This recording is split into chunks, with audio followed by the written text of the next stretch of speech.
South India shopping mall the wedding మంత్ర సరికొత్త wedding collection south India shopping mall. నమస్కారం, welcome to I dream. ధర్మ మార్గం with Vijitha కార్యక్రమానికి స్వాగతం.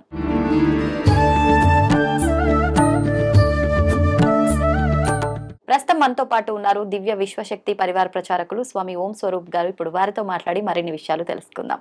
నమస్కారం గురుగారు. శుభాశీషులు తల్లి. గురుగారు, ఇప్పుడు సాధారణంగా ప్రతి తల్లిదండ్రులు కూడా ఒక ఆత్మగా ఉండి వాళ్ళు భూమిపైకి వచ్చిన తర్వాత ఒక శరీరంతో వచ్చిన తర్వాత వాళ్ళకంటూ మళ్ళీ కుటుంబ బాధ్యతలు, సంతానము ఇలా అని చెప్పి బంధాలు, బంధుత్వాలు ఏర్పడతాయి.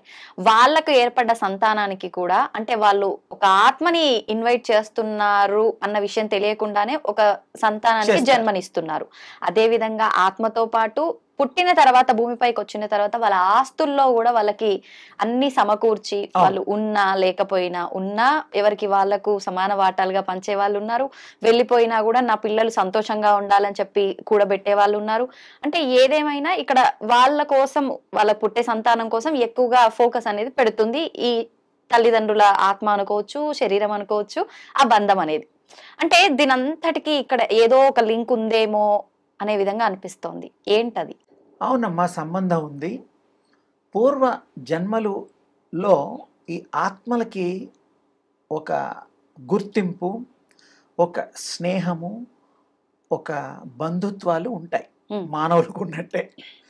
అవి ఈ గుర్తుంచుకొని దేవుళ్ళు కూడా కొన్ని స్వామివార్లు తల్లులు ఎత్తినప్పుడు ఈ జన్మలో నువ్వు కోరుకున్నావు, నీకు మరుసటి జన్మలో ఇంకో 2-3 జన్మల తర్వాత మళ్ళీ నాకు అవతారం వస్తోంది. ఆ అవతారంలో నువ్వు పుట్టి నీ కోరిక తీర్చుకో, నన్ను సేవించుకో, నా నుంచి నీకేం కావాలో కోరుకో అనేటువంటివి.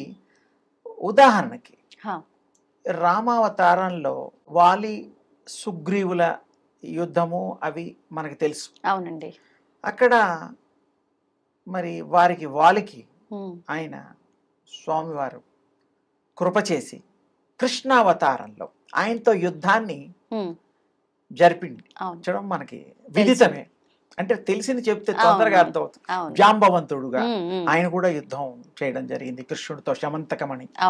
సో ఇలాగా కొన్ని ఉన్నాయి, రాముడితో కూడా ఉన్నాయి, కృష్ణుడితో కూడా ఉన్నాయి.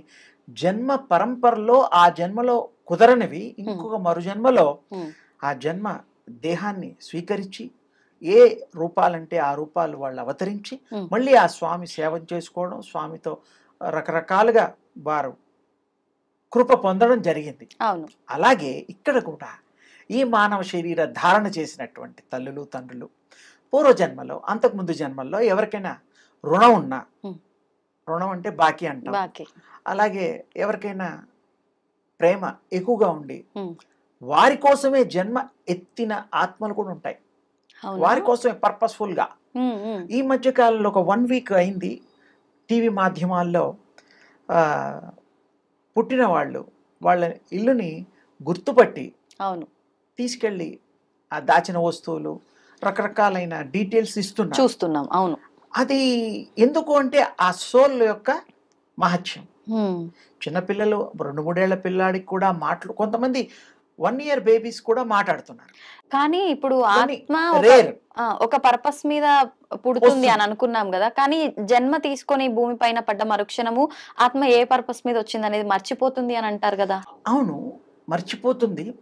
కొన్ని స్ట్రాంగ్ డిజైర్ ఉన్నవి అది రీకలెక్ట్ చేసుకోగలుగుతుంది. జనరల్ గా మీరు అన్నట్టు రేర్, వెరీ వెరీ రేర్. కానీ కొన్ని పర్పస్ఫుల్ గా వచ్చి కొంచెం పవర్ఫుల్ గా ఉండేవి కొన్ని ఉంటాయి. మొండే ఆత్మలు అనుకోండి. కానీ అదొక విశేషమైనటువంటి శక్తి కలిగిన దాన్ని. రూపం లేకుండా కూడా మాట్లాడగలుగుతుంది, రూపం తీసుకున్నా కూడా అది చేయగలుగుతుంది, ఇవ్వగలుగుతుంది, కన్వే చేయగలుగుతుంది మెసేజ్. ఇక్కడ కూడా వయసుతో సంబంధం లేకుండా మొత్తం మహాభారతాలు, తర్వాత పురాణాలు, తర్వాత మీకు వేదాలు, ఇవన్నీ కూడా 5-6 ఏళ్ల పిల్లలు కూడా వల్ల వేస్తున్నారు, చెప్తున్నారు. నార్త్ లోను, ఇంకా కేరళలోను అక్కడ ఆ మధ్యకాలంలో వచ్చింది. చిన్న పిల్లలు ఎప్పుడు చదవాలి? ఒక వేదం చదవాలంటే 12 సంవత్సరాలు, 4 వేదాలకి 48 సంవత్సరాలు. అది లెక్క ఉన్నది. మరి అది ఎప్పుడు అర్థం చేసుకొని ఇతరులకి చెప్పాలి అంటే ఇంకెంత టైం పడుతుంది? మీరు ఉజ్జాయింపుగా మీకు అవునవును అంటే అది గత జన్మ స్మృతులే, సుకృతం కూడా అంతే. అప్పుడు నేర్చుకున్నది అది కంటిన్యూషన్ లో ఉంది. ఆ ప్రిజర్వ్ చేసుకొని స్టోర్ చేసుకున్న మెమరీలో ఆలోచన పర్వంలో ఆలోచన రూపంలో అది ప్రయాణం కూడా చేయగలుగుతుంది. థాట్ కి చాలా విశేషం ఉంది. థాట్ గురించి కూడా నేను మీకు ప్రత్యేకించి ఒకసారి థాట్ వ్యవహారం అంతా అలాగే చెప్తాను. అది ఇంకా విశేషంగా ఉంటుంది. ఇక్కడ ఈ కాస్తకి ఏంటంటే ఆ యొక్క దృఢమైన సంకల్పంతో పుడతారు కాబట్టి వారు ఈ పనులన్నీ ఈ గతించినవన్నీ గుర్తు తెచ్చుకోగలరు, చెప్పగలరు, చూపించగలరు. దాచిన వస్తువులు కూడా రకరకాలుగా మనం ఆ వండర్స్ అయిపోతాం. అది చూసి చూసి ఆశ్చర్యజనకంగా కూడా ఉంటుంది. ఇలా కూడా జరుగుతాయా అని. జరుగుతాయి, తక్కువ, చాలా తక్కువ. అందుకనే చెప్పుకుంటాం. అంతా రెగ్యులర్ అయితే పెద్దగా చెప్పుకోం కదా. అందుకని ఇందులో విశేషం ఈ యొక్క ఆత్మలు ఎంటర్ అవ్వడము, ఆ పర్పస్ఫుల్గా ఏ తల్లిదండ్రులకు పుట్టినా, ఏ వంశాల్లో పుట్టినా, ఏ వర్గంలో పుట్టినా కానీ దానికి సంబంధం ఉండదు. సర్వం ఒకటే దాని దృష్టిలో. దేహం కావాలి, ఖాళీ ఉంది, వచ్చేస్తుంది. ఈ తల్లిదండ్రులు కూడా కొంతమంది ఫలానా నాకు సత్శీలుడు, సత్యవంతుడు, శక్తివంతుడు పుడతాడని వాళ్ళకి ముందే తెలుస్తుంది.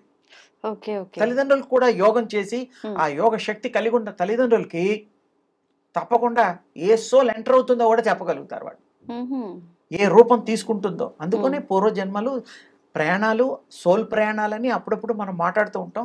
అది కూడా విశేషంగా నేను చెప్తాను ఇంకోమారు.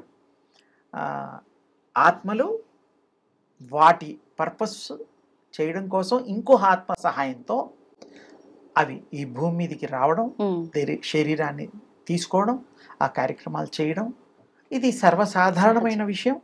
మనం దాన్ని అనుమానించాల్సిన అవసరం లేదు. మన చరిత్ర, పురాణాలు, ఇతిహాసాలు చూస్తే ఉపనిషత్తుల్లో కూడా చాలా చోట్ల ఉన్నవి.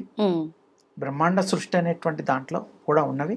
అందుకని ఇది విశేషమైనటువంటిది కాబట్టి వారు అది తీసుకొని తరించి ధన్యత పొందుతారు.